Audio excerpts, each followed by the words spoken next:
दोस्तों आज की इस वीडियो में हम लोग इस प्रकार के प्रश्नों को हल करने का सबसे आसान तरीका सीखेंगे। अगर आपको ऐसा सवाल एकदम समझ नहीं आता तो बिल्कुल भी परेशान होने वाली बात नहीं है, क्योंकि इस वीडियो में मैंने एकदम आसान भाषा में और एकदम शुरू से चीज़ों को समझाया है। आपको ज़रूर समझ आएगा, इस बात की मैं गारंटी देता हूँ। तो चलिए इस वीडियो को शुरू करते हैं। तो आज की इस वीडियो में हम लोग कौन कौन सा सवाल लगाएंगे वो सबसे पहले हम देख लेते हैं। तो देखिए इस क्वेश्चन में आपको त्रिभुज दिया गया है, तीनों भुजा का लंबाई भी दिया है और आपको पूछा गया है साइन ए, कोस ए, सेक ए, कोस सी, इन सब का मान आपको निकालना है। ठीक है, और यहाँ पर दूसरा सवाल देख लेते हैं। तो देखिए इस दूसरे सवाल में साइन ए यहाँ पर दिया गया है, ठीक है, और आपको अन्य सभी त्रिकोणमितीय अनुपात निकालना है। यानी कि साइन ए दिया गया है तो आपको कोस ए निकालना है, tan A, cot A, sec A, cosec A, उन सभी को निकालना है। ठीक है, और इस तीसरे वाले में देख लीजिए, ये तीसरा सवाल तो बहुत ही महत्वपूर्ण है। ठीक है, यानी इस प्रकार के सवाल को आप ज़रूर समझिए, क्योंकि ऐसा सवाल आता है। ठीक है, और बहुत आसान होता है। तो देखिए क्या बोला गया है कि टेन थीटा बराबर 12/5, तो आपको इन सब का मान निकालना है। इन सब का नहीं, मतलब पूरा मिला करके इसका मान आपको निकालना है।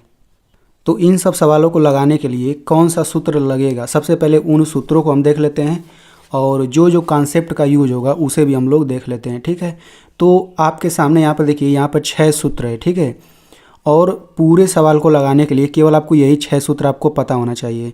पहला सूत्र क्या है, साइन थीटा बराबर लंब बटा कड़, कोस थीटा बराबर आधार बटे कड़ और टेन थीटा बराबर लंब बटे आधार, कोसेक थीटा कड़ बटे लंब, सेक थीटा कड़ बटे आधार, कोट थीटा आधार बटे लंब। ठीक है, केवल ये 6 सूत्र अगर आपको याद है तो पूरा सवाल आसानी से लग जाएगा। ठीक है, इन सभी 6 सूत्रों को याद करने का मैं यहाँ पे आपको ट्रिक बता देता हूँ। ठीक है, तो आपको याद करना है लाल बटे कक्का। ठीक है, LAL यानी कि लाल बटे कक्का, इतना आपको याद रखना है।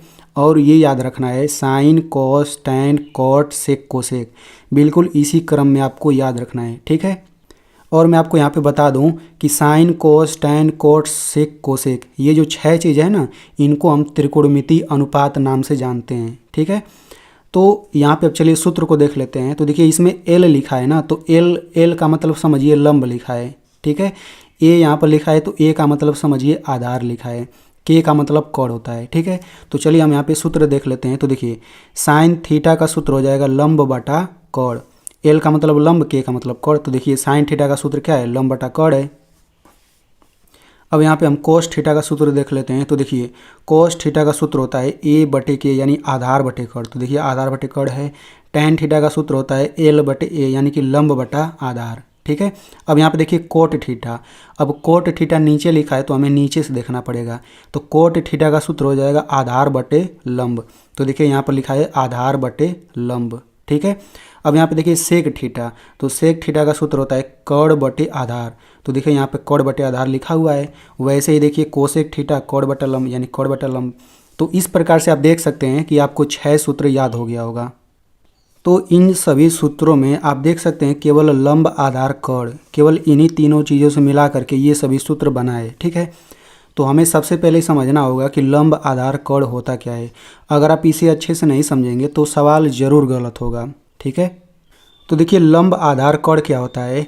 समकोण त्रिभुज में तीनों भुजाओं का नाम ये है लंब, आधार, कड़। मैं आपको यहाँ पे समझाता हूँ। देखिए यहाँ पर जो ये त्रिभुज है ना, ये एक समकोण त्रिभुज है। ठीक है, ये एक समकोण त्रिभुज है। अब मैं कैसे जान गया कि समकोण त्रिभुज है, तो समकोण त्रिभुज का परिभाषा होता है कि ऐसा त्रिभुज जिसमें एक कोण 90 अंश का हो उसे हम समकोण त्रिभुज कहते हैं। तो देखिए यहाँ पर ये 90 अंश का कोण यहाँ पर बन रहा है भाई। इसमें देखिए एक भुजा यहाँ पर है, दूसरा भुजा यहाँ पर, तीसरा भुजा यहाँ पर, तो यहाँ पर 90 अंश का कोण बन रहा है, तो ये एक समकोण त्रिभुज है। अगर आपको समझ नहीं आया कि समकोण त्रिभुज क्या होता है तो मैं आपको एकदम सिंपल भाषा में समझाता हूँ। तो देखिए यहाँ पर ये एक पेपर है। ठीक है, अगर हम इस पेपर को यहाँ से काट दें, यहाँ से ऐसे करके, चलिए रेखा खींच देते हैं ऐसे करके, तो अगर हम कोने से काटेंगे तो जो ये त्रिभुज बनेगा ये हमेशा समकोण त्रिभुज बनता है और यहाँ पर 90 अंश का कोण बनेगा इस कोने पर। ठीक है, वैसे ही अगर हम इस कोने से काट दें, अगर हम इस कोने से भी ऐसे काट दें त्रिभुज, तो ये जो त्रिभुज है इसको समकोण त्रिभुज कहेंगे और यहाँ पर 90 अंश का कोण बनेगा। ठीक है, तो सिंपल भाषा में समझ जाइए कि अगर कोने से काट करके त्रिभुज बनाया गया है तो वो एक समकोण त्रिभुज होता है। अब इसी समकोण त्रिभुज में तीनों भुजाओं का नाम लंब आधार कोण होता है। ठीक है, कैसे होता है मैं आपको समझाता हूँ। तो देखिए लंब आधार कोण समझने के लिए हम लोग यहाँ पे पहला सवाल ही ले लेते हैं। ठीक है, तो देखिए ये जो पहला सवाल है इसमें देखिए यहाँ पर त्रिभुज है, तो इसमें देखिए इस भुजा का नाम कोण है, तो यहाँ पर हम लोग यहाँ पे कोण लिख लेते हैं। ठीक है, अब मेरी बातों को ध्यान से सुनिएगा, इसमें सबसे लंबी भुजा यही है। ये जो 90 अंश है भाई, 90 अंश के पास में ये भुजा है और ये भुजा है, लेकिन इसके सामने यही भुजा है ना, और ये सबसे लंबी है। देखिए 5, 12, ये 13 है, 13 सबसे बड़ा होता है। तो हमेशा याद रखिए कि समकोण त्रिभुज में सबसे लंबी भुजा का नाम कोण होता है। ठीक है ना। अब देखिए इसका नाम लंब होता है, इसका नाम आधार होता है, लेकिन कभी कभी इसका नाम लंब हो जाएगा और इसका नाम आधार हो जाएगा। यानी कि ये लंब हो सकता है और ये आधार, कभी ये लंब हो सकता है कभी ये आधार हो सकता है। तो ये कैसे बदलता है, यानी कि लंब आधार का नाम आपस में बदल सकता है, बाकी कोण इसी भुजा का नाम हमेशा रहेगा। ठीक है, तो अब यहाँ पे ध्यान से सुनिएगा। ठीक है, अब देखिए कब लंब इसको कहेंगे इस भुजा को, कब आधार इसको कहेंगे। तो देखिए कोण के हिसाब से होता है। इसमें देखिए 3 कोण होता है, एक कोण यहाँ पर है ए, दूसरा कोण यहाँ पर सी है और तीसरा कोण यहाँ पर बी है। तो अगर मैं आपसे पूछूं कि कोण ए, यानी यहाँ ए लिखा है ना, तो कोण ए के हिसाब से लंब आधार कोण कौन है। मैं अगर आपसे पूछूं कोण ए के हिसाब से लंब आधार कोण कौन है, तो आपको ध्यान देना है कि इस कोण ए के पास में ये भुजा है और पास में ये भुजा है, लेकिन सामने ये भुजा है ना, तो कोण के सामने वाले को हमेशा लंब कहते हैं। ठीक है, यानी कि इस भुजा का नाम लंब होगा कोण ए के लिए। ठीक है, और कोण तो भाई फिक्स ही है, सबसे लंबी भुजा को कोण कहते हैं। तो ये लंब, ये कोण, और ये क्या हो जाएगा फिर, ये हो जाएगा आधार। यानी कि सिंपल भाषा में समझिए, कोण ए के हिसाब से लंब ये हो जाएगा, कोण ये हो जाएगा, आधार ये हो जाएगा। अगर मैं आपसे कहूँ कोण सी के हिसाब से लंब आधार कोण बताइए, तो कोण सी के हिसाब से तो भाई कोण यही रहेगा, सबसे लंबी भुजा को कोण ही कहते हैं। ठीक है, अब कोण सी के हिसाब से लंब ये हो जाएगा, कोण सी के सामने वाली भुजा यही तो है, तो ये लंब हो जाएगा और ये आधार। यानी कोण सी के लिए ये लंब हो गया और ये आधार हो गया, और कोण तो भाई दोनों कोणों के लिए कोण यही है। अब बहुत लोग ये सोचेंगे कि कोण बी के हिसाब से लंब आधार कोण क्या होगा। तो कोण बी देखिए ये कोने वाला हिस्सा है ना, तो इसके हिसाब से लंब आधार कोण नहीं होता। और जब भी सवाल पूछेगा, जब भी सवाल पूछा जाएगा, देखिए ये जो बी है ना, इसमें देखिए इसके बाद यहाँ बी नहीं लिखा गया है, केवल ए और सी लिखा गया है। यानी कि यहाँ पे 90 अंश जो कोण होता है इसके हिसाब से लंब आधार कोण नहीं होता, केवल इन्हीं दोनों के हिसाब से होता है। और यही दोनों इन सब के बाद आ सकता है, साइन कोस इन सब के बाद, ये नहीं लिखा जाएगा। तो चलिए इतना आपको समझ आ गया, तो अब हम सवाल लगाना स्टार्ट करते हैं। तो देखिए इसमें तीनों भुजा का लंबाई दिया हुआ है, और यहाँ पर देखिए हमसे साइन ए पूछा है। ठीक है, तो हम यहाँ पे सबसे पहले लिखेंगे साइन ए बराबर। ठीक है, अब इसका सूत्र क्या होता है, तो देखिए हम यहाँ पे देख लेते हैं। साइन का सूत्र क्या होता है, लंब बटा कोण। तो यहाँ पे हम लिख देंगे लंब बटा कोण। अब यहाँ पे देखिए साइन के बाद यहाँ पर ए लिखा रहे, चाहे बी लिखा रहे, चाहे सी, चाहे डी, कुछ भी लिखा रहे, चाहे यहाँ पर थीटा लिखा रहे, यहाँ पर कुछ भी लिखा रहे, साइन का सूत्र हमेशा लंब बटा कोण ही होगा। इस बात को याद रखिए। बिल्कुल वैसे ही अगर यहाँ पर कोस के बाद यहाँ थीटा लिखा रहे, ए बी सी कुछ भी लिखा रहे, हमेशा आधार बटे कोण ही सूत्र होगा। इन सब के लिए भी बात सही है। ठीक है, तो यहाँ पे साइन ए बराबर हो जाएगा लंब बटे कोण। अब सिंपल, अब लंब क्या है, लंब देखिए 5 है, बटा कोण क्या है, कोण यहाँ पर 13 है, तो यही आपका आंसर हो जाएगा। अब देखिए यहाँ पर हम कोस ए का मान यहाँ पे निकालते हैं। तो कोस ए बराबर हो जाएगा, तो सबसे पहले कोस का सूत्र लिखिए, तो आधार बटा कोण होता है। तो हम यहाँ पे लिख लेते हैं आधार बटा कोण। तो आधार क्या है, आधार देखिए यहाँ पर 12 है, बटा कोण, कोण क्या है 13 है, तो 12 बटे 13 ये आपका आंसर हो जाएगा। ठीक है, चलिए अब हम सेक ए का मान निकालते हैं। तो यहाँ पर ये हो जाएगा सेक ए बराबर, तो सेक ए का सूत्र क्या होता है, सेक ए का सूत्र होता है कोण बटा आधार। तो हम यहाँ पे लिख लेंगे कोण बटा आधार। ठीक है, तो कोण क्या है, कोण यहाँ पर 13 हो जाएगा, फिर बटा आधार, आधार क्या है 12, तो यही क्या हो जाएगा, यही आपका आंसर हो जाएगा। तो इस तरह से ये तीनों निकल गया। चलिए अब हम ये निकालते हैं कोस सी। ठीक है, तो हम यहाँ पे लिख लेते हैं कोस सी। तो भाई कोस का सूत्र क्या होता है, आधार बटे कड़। तो यहाँ सी लिखा रहे, कुछ भी लिखा रहे, आधार बटे कड़ ही होगा। तो ये हो जाएगा आधार बटा कड़। ठीक है। अब बहुत लोग क्या करेंगे, देखिए मैं आपको बताता हूँ, बहुत लोग क्या करेंगे, आधार की जगह यही 12 लिख लेंगे और कड़ की जगह ये 13 लिख लेंगे, जो कि आंसर गलत है। भाई आपको हमेशा याद रखना है, अगर इन सब के बाद यहाँ पे जो कोड है ना, यहाँ पे अगर सी लिखा है तो सी के हिसाब से आधार यहाँ लिखना है और सी के हिसाब से कड़ लिखना है। समझ में आ गया। जैसे यहाँ पे ए लिखा था तो ए के हिसाब से कड़ कौन था, 13 था। भाई कोड ए के हिसाब से कड़ तो 13 ही है, और कोड ए के हिसाब से आधार कौन है, 12। तो कोड ए के हिसाब से आधार 12 है, तो मैंने ये लिखा। यानी कि जब भी आप सूत्र लगाएंगे तो यहाँ पे जो कोड है उस कोड के हिसाब से जो रहेगा वही रखना है। तो सबसे पहली बात देखिए, ये तीनों हमें सी वाला निकालना है। ठीक है। तो हम कोड सी के हिसाब से देख लेते हैं लंब आधार कड़ कौन है। तो देखिए कोड सी के हिसाब से कड़ तो यही रहेगा भाई, सबसे लंबी भुजा तो कड़ हमेशा रहेगा। ठीक है, चाहे सी के हिसाब से हो चाहे ए के हिसाब से हो, केवल लंब आधार का नाम बदलता है। तो देखिए सी के सामने ये भुजा है ना, तो ये लंब हो जाएगा, तो इसको हम यहाँ पे लंब लिख लेते हैं। ठीक है। और जब ये लंब हो गया ये कड़, तो ये आधार हो जाएगा। ठीक है। तो ये हो जाएगा आधार, यानी कोड सी के हिसाब से ये लंब हो जाएगा ये, और ये आधार हो जाएगा। और कड़ तो भाई दोनों के लिए सेम है, तो बस अब काम हो जाएगा। कोस सी बराबर आधार बटे कड़ हो गया। तो आधार क्या है, आधार 5 है, तो ये 5 हो जाएगा, बटा कड़ क्या है, कड़ 13, तो ये हो जाएगा 13, और यही आपका आंसर है। ठीक है। अब क्या पूछा है, tan सी का मान। ठीक है। तो चलिए यहीं पर लगा लेते हैं। तो tan सी, तो tan सी का सूत्र क्या होता है, सबसे पहली बार लंब बटा आधार। तो यहाँ पे ये हो जाएगा लंब बटा आधार।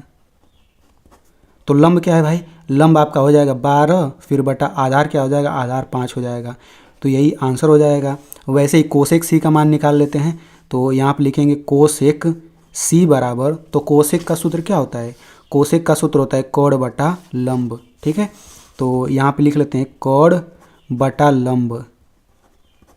तो कड़ क्या है भाई, कड़ यहाँ पे 13 हो जाएगा, तो ये हो जाएगा 13 बटे लंब। लंब क्या है, लंब हो जाएगा 12, तो यहाँ पे हो जाएगा 12, यही आपका आंसर है। तो चलिए अब हम इस दूसरे वाले सवाल को लगाते हैं। ठीक है। तो इसमें देखिए क्या बोला गया है, इसमें बोला गया है यदि साइन ए बराबर 3/5 हो तो अन्य सभी त्रिकोणमितीय अनुपात ज्ञात कीजिए। यानी साइन ए यहाँ पर दिया गया है, तो हमसे पूछा गया है कि कोस ए निकालिए, टैन ए निकालिए, कोट ए निकालिए, सेक ए निकालिए, कोसेक ए निकालिए। भाई पाँचों यही तो बचा। ठीक है। तो यहाँ पर त्रिभुज नहीं दिया गया है, तो सबसे पहले हमें त्रिभुज बनाना होगा। तो देखिए जब भी आपको ऐसे दे देना, हमें त्रिभुज बनाना पड़ेगा। ठीक है। और कौन सा त्रिभुज, समकोण त्रिभुज आपको बनाना है। ठीक है। तो हम लोग यहाँ पे सबसे पहले समकोण त्रिभुज बना लेते हैं। ठीक है। ये समकोण त्रिभुज बन गया, और यहाँ पे ये 90 अंश आपको दिखाना है, ऐसे जरूर करना है। इसका मतलब होता है यहाँ पे 90 अंश बना है, समझिए ये पेज का कोना है, पेज का। ठीक है। अब यहाँ पे देखिए साइन के बाद यहाँ पे ए लिखा है ना, तो अब देखिए अगर यहाँ पे ए लिखा रहे, बी लिखा रहे, सी या डी, मतलब ABCD अगर यहाँ पे कुछ भी लिखा रहे, तो हम क्या करेंगे, यहाँ पर वो लिखना पड़ेगा। अगर यहाँ ए लिखा है तो हम ए या तो यहाँ लिखेंगे या तो ए यहाँ लिखेंगे। अगर यहाँ बी लिखा है तो हम बी यहाँ लिखेंगे या बी यहाँ लिखेंगे, यहाँ पे नहीं लिख सकते हैं। ठीक है ना। मैंने आपको पिछले सवाल में बताया ना कि यहाँ पे इसका मान आपसे सवाल में नहीं पूछा जाएगा। तो अगर यहाँ पे ए लिखा है तो हमें ए यहाँ लिख सकते हैं या यहाँ लिख सकते हैं, यहाँ तो नहीं लिखना है। तो हमने यहाँ पे ए लिख लिया, यहाँ से सीधा पड़ेगा, तो नीचे ए लिख लेते हैं। अब जब ये ए हो गया तो इसको हम BC कुछ भी नाम रखें या XY रख दें, कोई दिक्कत नहीं। तो हम यहाँ पे इसको चलिए C नाम दे देते हैं, इसको B नाम दे देते हैं। अब देखिए यहाँ पर कोड ए है ना, तो कोड ए यही, इसके हिसाब से हम इसका नाम भी रख लेते हैं लंब आधार कड़। तो देखिए 90 अंश के सामने यही भुजा है, ये सबसे लंबा होगा हमेशा, तो इसका नाम हम यहाँ पे कड़ रख लेते हैं, इसका नाम कड़ होगा ही। ठीक है। अब देखिए कोड ए की बात चल रही है, कोड ए, तो कोड ए के सामने वाला यही लंब होगा, सामने वाला हमेशा लंब होता है। ठीक है। तो ये वाला लंब हो जाएगा, तो लंब कड़, और ये नीचे वाला क्या हो जाएगा, आधार हो जाएगा। मैंने सबसे पहले ही नाम यहाँ पे लिख लिया। इतना हो जाने के बाद अब हम क्या करेंगे, इतना हो जाने के बाद अब सिंपल आपको काम करना है, ये हम लिख लेते हैं। तो ये हो जाएगा साइन ए बराबर 3/5, इतना हो गया। अब साइन का सूत्र क्या होता है, यहाँ पर जो भी दिया है उसका सूत्र लिखना है। तो यहाँ पे देखिए साइन का सूत्र होता है, यहाँ पे मैं आपको दिखा दे रहा हूँ, साइन का सूत्र होता है लंब बटा कड़। ठीक है। तो यहाँ पे हम लिख लेते हैं लंब बटा कड़।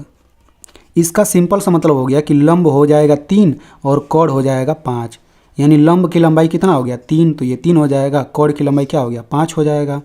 अब देखिए पिछले सवाल में आपको तीनों भुजा का लंबाई दिया था, तो हमने बहुत आसानी से सब कुछ निकाल लिया था। तो जब भी इस तरह का सवाल आएगा तो दो भुजा तो हम लिख लेंगे, बाकी तीसरे की लंबाई नहीं मालूम, तो हमें सबसे पहले इस तीसरे की लंबाई निकालना होता है। ठीक है, तो मैं आपको बता दूं कि समकोण त्रिभुज में अगर दो भुजा का लंबाई मालूम है तो तीसरा हम पाइथागोरस प्रमेय से निकाल सकते हैं तीसरे की लंबाई। ठीक है, कैसे निकाल सकते हैं वही आपको अच्छे से समझना है। ठीक है, तो हमें दो लंबाई दिया है, इसका लंबाई नहीं मालूम, तो जिसका लंबाई नहीं मालूम उसको आप x से मान लीजिए। ठीक है, हमने x से मान लिया। अब हम यहाँ पे पाइथागोरस प्रमेय लगाएंगे, तो यहाँ पे लिखेंगे पाइथागोरस प्रमेय से। ठीक है, अब पाइथागोरस प्रमेय को मैं आपको आसानी से समझाता हूँ कि इसका यूज करके कैसे हम इस x का मान निकालेंगे। ठीक है, तो देखिए सबसे लंबा भुजा यही होता है भाई, ये तो हमें पहले से ही मालूम है। तो ये दोनों छोटा होगा इससे, तो समझिए कि इन दोनों छोटे को जोड़ेंगे तो इसके बराबर आएगा। ये आप लिख लीजिए, 3 और x को जोड़ करके 5 आएगा, ऐसे आप समझिए भाई। ये सबसे बड़ा होता है, तो दो छोटे को जोड़ के ही तो बड़ा का बराबर आ सकता है।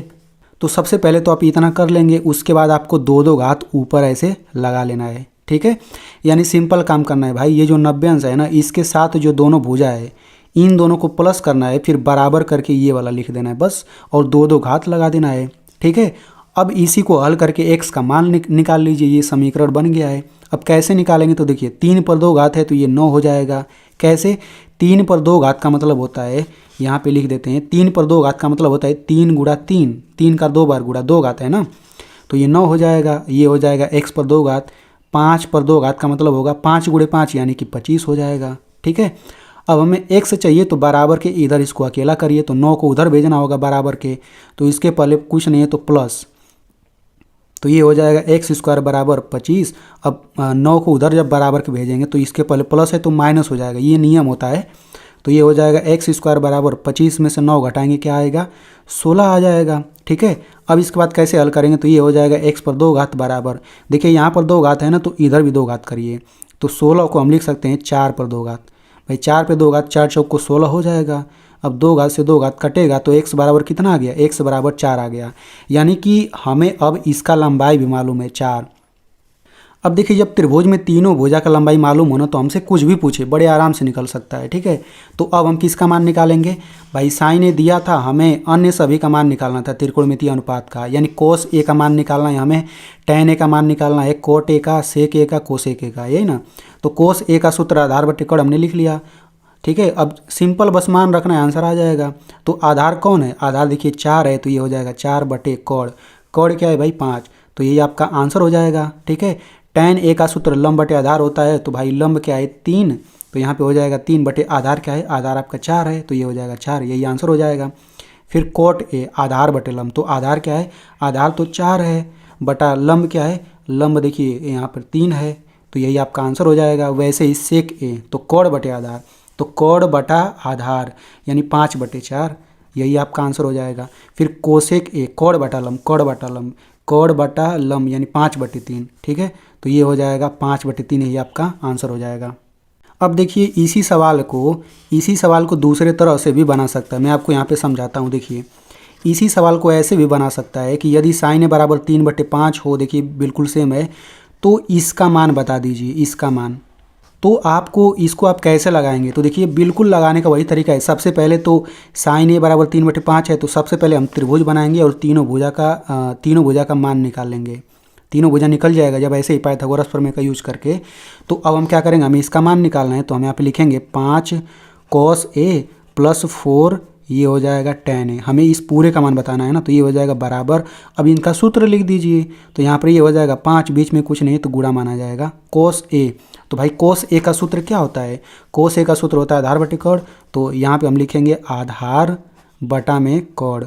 ठीक है ना, फिर प्लस ये हो जाएगा 4 इंटू tan, tan का सूत्र क्या होता है, लंब बटा आधार, तो ये हो जाएगा लंब बटा आधार।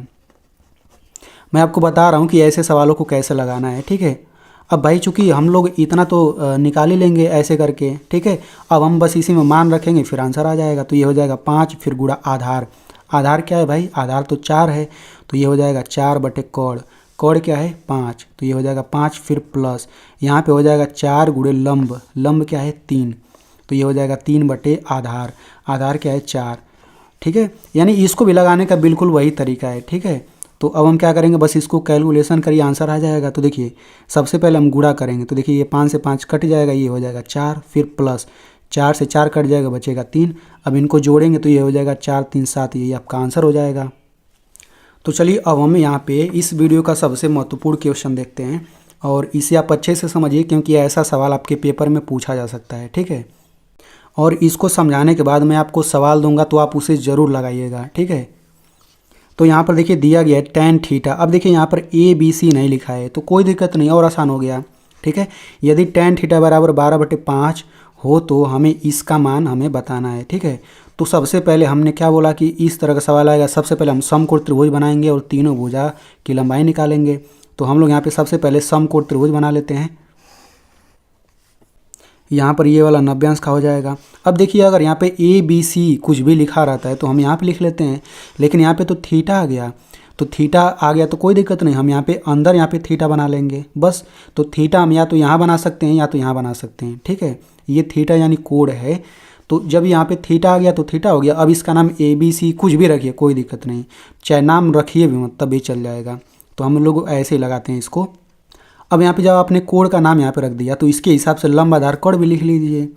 तो थीटा के हिसाब से ये तो आपका कोण हो जाएगा, कोण तो भाई फिक्स ही है, सबसे लंबी भुजा, ठीक है। अब थीटा के सामने यही आपका लंब हो जाएगा, तो ये हो जाएगा लंब, और नीचे वाला क्या हो जाएगा, नीचे वाला आधार हो जाएगा, ठीक है। अब इसको लिख लेते हैं हम लोग, तो ये हो जाएगा tan थीटा बराबर 12/5। अब देखिए tan थीटा का सूत्र होता क्या है, तो tan थीटा का सूत्र होता है लंब बटा आधार। तो हम यहाँ पे सामने लिख लेते हैं लंब बटा आधार। इसका मतलब लंब हो जाएगा 12, यानी कि यहाँ पे इसका लंबाई 12 है, आधार का लंबाई कितना है 5, तो ये हो जाएगा 5। अब इस त्रिभुज में दो भुजा का लंबाई मालूम है, तीसरा निकालना है, तो तीसरे को कितना मानेंगे, x मान लेंगे। अब बिल्कुल वही पाइथागोरस प्रमेय लगाइए, तो हम यहाँ पे लिखेंगे पाइथागोरस प्रमेय से, ठीक है। तो सिंपल काम करिए, देखिए 90 अंश के साथ ये दोनों भुजा है, तो इतना प्लस इतना बराबर ये कर लीजिए, तो ये हो जाएगा 12 + 5 बराबर x। अब दो घात लगाना मत भूलिए, नहीं तो गलत हो जाएगा, ठीक है। अब देखिए 12 का स्क्वायर यानी कि हम 12 गुणे 12 करेंगे ना तो 144 आता है, आप लोग गुणा कर सकते हैं। फिर प्लस 5 का स्क्वायर यानी 5 × 5 = 25 बराबर ये हो जाएगा x पर 2 घात, ठीक है। यहाँ पर तो x अकेला पहले से ही बराबर की एक तरफ है पहले से ही, तो यहाँ पे जोड़ दीजिए, तो 5 4 9 हो जाएगा, 4 2 6 इतना हो जाएगा, ठीक है। अब यहाँ पे 2 घात है, इधर भी 2 घात करिए, तो ये हम कर देंगे 13 पर 2 घात बराबर x पर 2 घात। 13 और 13 का गुणा करके इतना आता है। अब 2 से 2 कट जाएगा, तो यहाँ पे 13 बराबर x हो गया, या फिर x बराबर 13 आप लिख सकते हैं, यानी कि इसका लंबाई आपका 13 आ गया, ठीक है, यानी कि कोण का लंबाई 13। वैसे भी अगर आप पाइथागोरस प्रमेय को डिटेल में समझना चाहते हैं तो आप इस वीडियो को देख सकते हैं। अब देखिए तीनों भुजा निकल गया है ना, तो अब हम इसका मान बड़े आसानी से निकाल सकते हैं। तो चलिए सबसे पहले लिख लेते हैं, तो यहाँ पे ये हो जाएगा sin theta plus cos theta बटा ये हो जाएगा cot theta minus cosec theta, ठीक है। हमें इसका मान बताना है, तो सबसे पहले तो हम यहाँ पे सूत्र लिखेंगे। सबसे पहले sin थीटा का सूत्र क्या होता है भाई, तो देखिए sin थीटा का सूत्र होता है लंब बटा कोण। तो यहाँ पे लिखिए सबसे पहले लंब बटा कोण, बीच में प्लस है तो यहाँ पे प्लस लिख दीजिए। फिर cos थीटा, तो cos थीटा का सूत्र आधार बटे कोण होता है, तो यहाँ पे ये हो जाएगा आधार बटा कोण। अब नीचे एक बड़ा सा बटा है, तो यहाँ पे हम बड़ा सा बटा लगा देते हैं। अब देखिए कोट थीटा, यहाँ पे कोट थीटा है ना, तो देखिए कोट थीटा का सूत्र होता है आधार बटे लंब, ठीक है। तो यहाँ पे नीचे हो जाएगा आधार बटा लंब, फिर माइनस है तो माइनस लिखिए कोसेक थीटा। तो देखिए कोसेक थीटा का सूत्र क्या होता है, कोण बटा लंब, ठीक है। तो यहाँ पे लिख देते हैं कोण बटा लंब, ठीक है। अब इतना कर लेने के बाद बस आपको मान रखना है, फिर कैलकुलेशन करना है, आंसर आ जाएगा। तो देखिए लंब, भाई लंब क्या है, लंब यहाँ पे 12 है, ठीक है। तो ये हो जाएगा 12 बटा कोण, नीचे देखिए कोण है ना, तो कोण क्या है 13 है, तो ये हो जाएगा 13, फिर प्लस आधार, आधार क्या है भाई 5 है, तो ये हो जाएगा 5, फिर बटा कोण, कोण तो 13 है भाई, कोण 13 है ना, ठीक है। अब ये बड़ा सा बटा लगाते हैं, आधार बटे लंब, तो आधार बटा लंब यानी 5/12 डायरेक्ट लिख देते हैं भाई, माइनस से माइनस लिखिए, कोण बटा लंब यानी कि कोण बटा लंब यानी 13/12, तो ये हो जाएगा 13/12। अब बस इसी को कैलकुलेशन करेंगे, आंसर आ जाएगा, ठीक है। तो देखिए यहाँ पर बटा के ऊपर यहाँ पर एक भिन्न है, यहाँ पर दूसरा भिन्न है और भिन्नों के बीच में प्लस, यानी ये ऊपर वाला ये भिन्नों का जोड़ है, नीचे क्या है भिन्नों का घटाना है। तो भाई ये बड़ा सा बटा वैसे ही रहने दीजिए, ऊपर भिन्नों को जोड़ लीजिए। ठीक है, तो देखिए भिन्नों को जोड़ना आसान है जब उनका हर समान हो तो। ठीक है, तो देखिए यहाँ पर 13 हर है, यहाँ पर भी 13 हर है। तो हर जब समान रहता है ना तो हर को नीचे एक बार लिख देते हैं और ऊपर हमें 12 + 5 हमें जोड़ना है। तो 12 + 5 ये हो जाएगा 17।